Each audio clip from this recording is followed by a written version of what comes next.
在这一节的商界纵横，我们邀请了2016年全美亚裔小姐的另外几位得奖佳丽。那她们分别是加州亚裔小姐兼第二公主 Angela Huang， 那另外呢是企业小姐 Sharon Chung， 那还有一位呢是友谊小姐 Tatiana Rega。Hello, welcome to Business and Lifestyle. Hi, thank you so much for having us. Thank you so much. Thank you.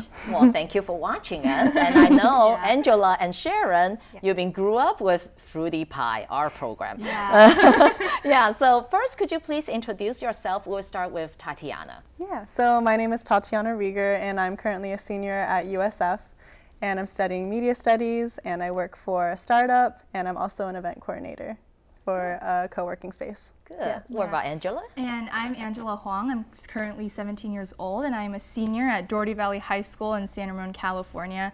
So still working on college apps right now. So what major would you like to be in? I'm actually interested in pursuing business and entrepreneurship. Over summer, I worked for a technology company, so that's something I'm interested in pursuing in the future. Great. What about Sharon? Thank you, Mina, for having me. I'm very humbled to be with you and everyone this holiday season. My name is Sharon Chung, and I'm 22 years old. In the past presidential election, I worked with Emerge America, helping to recruit, fundraise, and support women running for public offices throughout this country. Oh, great. Very passionate about women in politics, and especially women of color and minorities. So would you like to be a politician in the future? I haven't closed that door yet, and maybe one day I'll run for office. Oh, good. You might become the first Asian American president. Hopefully, we'll see. So during the pageant, we will start with Angela. Okay. So during the pageant, your platform, 你的 platform 就是社交媒体的 bully。那您自己的经验来说，你有没有在社交媒体被 bully 呢？当然有过了。在小学的时候，有被 bully 很厉害，然后在 high school freshman year 的时候也被 bully 过。And then from then on, I just realized that I was being bullied through social media, but I was also being helped by my friends through social media.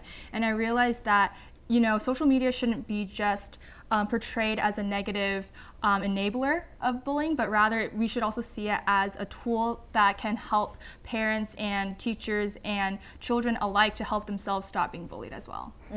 So you said you were bullied when you were in elementary school. Yes. Could you tell us in terms of what?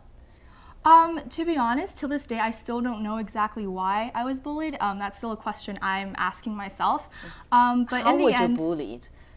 Basically, they just, like, people who I thought were my best friends, they started making rumors about me, and they would just say very hurtful comments. I'm not going to say them on television, but essentially they made very hurtful comments about my appearance. I was very tall growing up, so I stood out, obviously. And so they would make fun of my appearance. I was also very bookish. I liked reading. I didn't really like playing house.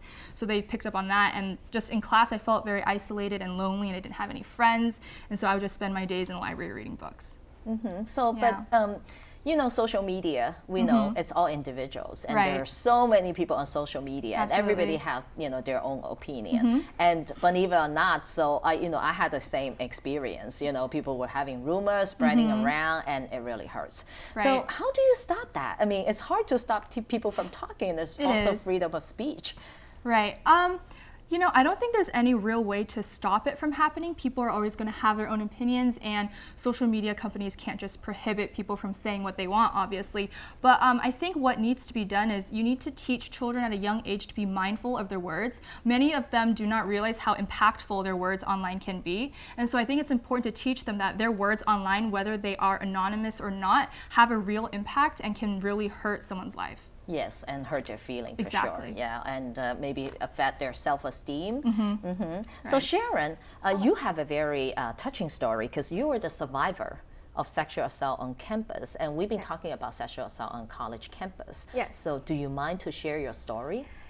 Thank you, Mina. And yes, joining this pageant, I wanted to represent all my sisters and all the survivors out there where the statistics are 1 in 4 women experience sexual assault on college campuses. So it is very prevalent and is a very topical issue. We had a national conversation around sexual assault in the presidential election with the GOP nominee.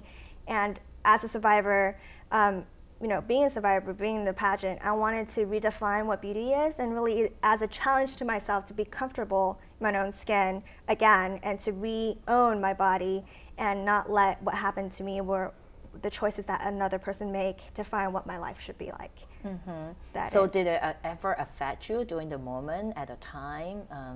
It definitely, like any other trauma, sexual assault is a very, very impactful event, and very sensitive. All the survivors' stories are legitimate, and I want to give legitimacy to that. They're valid, and I'm just one of many, many women out there, and I want all of them to be sure that it's okay. There's going to be a light at the end of the tunnel, and you can be right here shining, sitting in the seat again. After years of therapy, get help, that is what the institutions are here for you. How long did you go through that? It's right now about nearly 4 years, and every day is going to be a challenge, and it is going to be a fight, and the fact is, it's strength, and I want all the survivors out there to tell them, you're courageous, you're beautiful, thank you for not letting another person define who you are. Yes. Very good. So Tatiana, and your platform during the pageant, you were talking about breaking Asian American stereotypes in media. Yes. So what did you see in media that you think is really stereotyping Asian Americans? Well, we see, like with Fresh Off the Boat, they still have like the tiger mom, and like with Angela, like we get stereotyped as like always like the nerd. Like growing up in school, like, oh, I'd have kids come up to me like, oh, can you do my math homework for me? And I was like, really? So yeah, I grew up in a very predominantly white neighborhood, and so I didn't really have many representatives to look up to in my favorite TV shows or even movies. And so my goal is to break into that realm and become a broadcast journalist and tell the stories of Asian Americans and tell our true story and represent who we really are. So yeah. Yes, I totally agree with you. Fresh off the boat, I watched several episodes, and then it seemed like really exaggerating the Asian parents. Oh, yes. So as an Asian parent myself, I mean, I don't think we are that extreme, to the kids, or being that crazy, acting like so exaggerated. So what is how would you like being a journalist, so how would you execute the message? Sometimes while you're working, you feel like you're just part of the team, and sometimes it's going to be hard. Yeah, and so I just want to show that I am an American as well as the rest of the country, and I'm not just like, I am an Asian American, but I am an American, and I want to show and tell the true story of who we are and tell the truth, and without the stereotypes, like disregard the caricatures that society has given to us, because we can break through them, and we have a community to help back that. Yeah. Very good. Thank you very much, ladies. Yeah.